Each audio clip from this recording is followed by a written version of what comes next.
Dinukil sebuah kisah nyata bahwasanya ada seorang anak muda di Mekah. Anak muda ini kehidupannya miskin, tapi dia orang saleh. Pada saat dia keluar dari Masjidil Haram, dia temukan ada sebuah kantong berwarna biru tergeletak di tanah.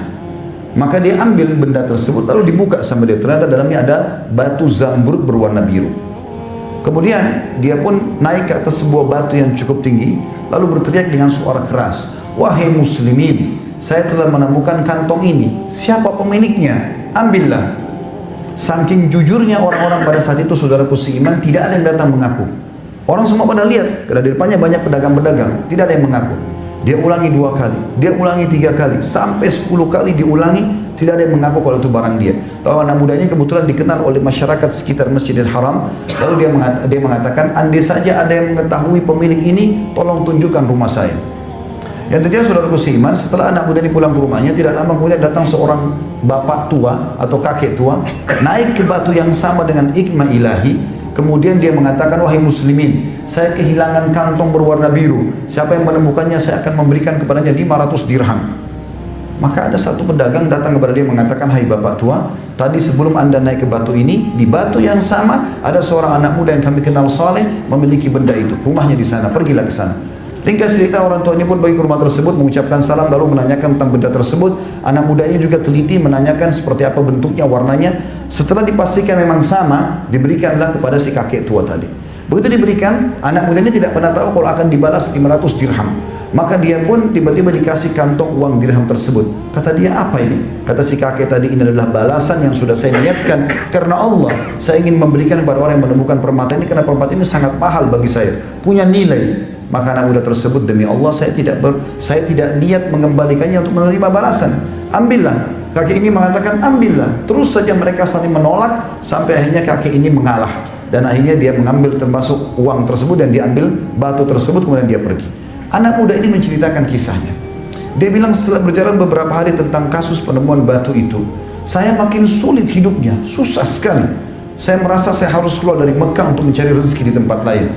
Dia pergilah ke Jeddah sekarang, naik kapal, ingin mencari rezeki. Pergi kemana? Ingin menyeberang ke wilayah Afrika, karena Timur Tengah Laut Merah berseberangan dengan Afrika. Di tengah lautan, dia bilang, tiba-tiba kapal kami dihantam oleh ombak yang besar, hancur, semuanya tenggelam. Saya berhasil selamat karena saya berada di atas sebuah papan, potongan papan kayu kapal tersebut. Lalu kemudian terdamparlah saya di sebuah pulau yang saya tidak tahu pulau itu punya siapa atau siapa penghuninya. Dia bilang, ringkas cerita, saya masuk, kemudian saya temukan ada sebuah masjid, dan masjid itu saya lihat sudah lama tidak dirawat. Saya pun membersihkannya, kemudian mulai saya lihat waktu subuh masuk di pagi hari. Maka dia bilang, saya azan. Begitu saya azan, mulailah masyarakat sekitar datang, kemudian ikut sholat bersama-sama. Waktu selesai sholat, mereka menanyakan tentang keadaanku. Lalu aku pun menceritakan tentang keadaanku sebenarnya.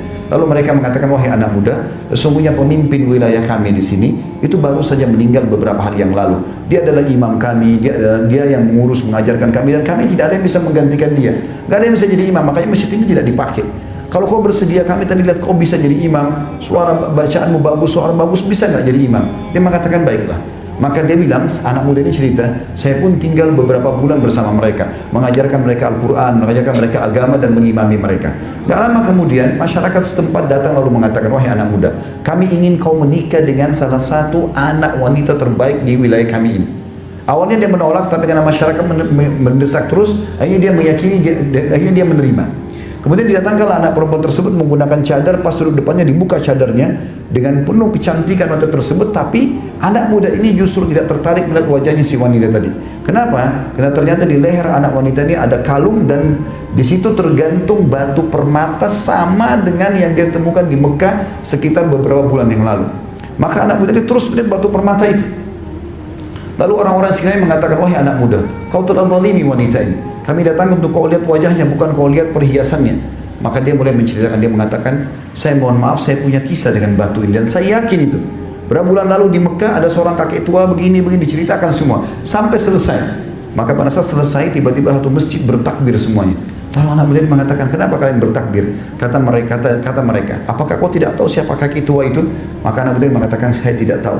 Kata mereka, "Itu adalah ayahnya anak perempuan ini, dan dia pemimpin kami yang kami ceritakan meninggal dan tidak lagi ada yang menggantikannya." Dia waktu pulang dari Mekah menceritakan kisahnya bersama kamu. Dan sebelum dia meninggal beberapa hari yang lalu dia sempat mengatakan, ya Allah, aku tidak pernah menemukan laki-laki sejujur yang di Mekah itu, jadikan dia sebagai jodoh anakku. Dan kuasa Allah Subhanahu wa taala karena ketakwaannya dan meninggalkan yang haram, Allah jadikan dia mendapatkan permata itu. Dia cerita, dia bilang, karena saya kembalikan karena Allah, maka saya menikah dengan perempuan tersebut. Jadi permata itu milik saya sama istri saya. Setelah berjalan pada waktu, kami dikaruniai 2 orang anak. Berjalan sekian tahun, istri saya mati, maka jadilah permata tersebut warisan untuk saya dan kedua anak saya. Berjalan waktu dengan hikmah Allah, kedua anak saya meninggal, maka tertinggallah saya bersama dengan permata itu. Saudaraku seiman, kisah-kisah seperti ini terlalu banyak di dalam histori kaum muslimin. Bagaimana orang meninggalkan sesuatu yang haram, Allah ganti dengan sesuatu yang lebih baik. Kemaksiatan sekali lagi hanya akan membuat jiwa itu gundah, ya, hati itu kelam, muka itu gelap. Tapi ketaatan kepada Allah SWT akan mendatangkan kebaikan. Jangan pernah ragu, selama haram tinggalkan. Ingat hadis pertama tadi khutbah saya sampaikan, man taraka syai'an lillah abdalahu khairan min. Siapa yang meninggalkan sesuatu karena Allah, Allah akan gantikan sesuatu yang lebih baik.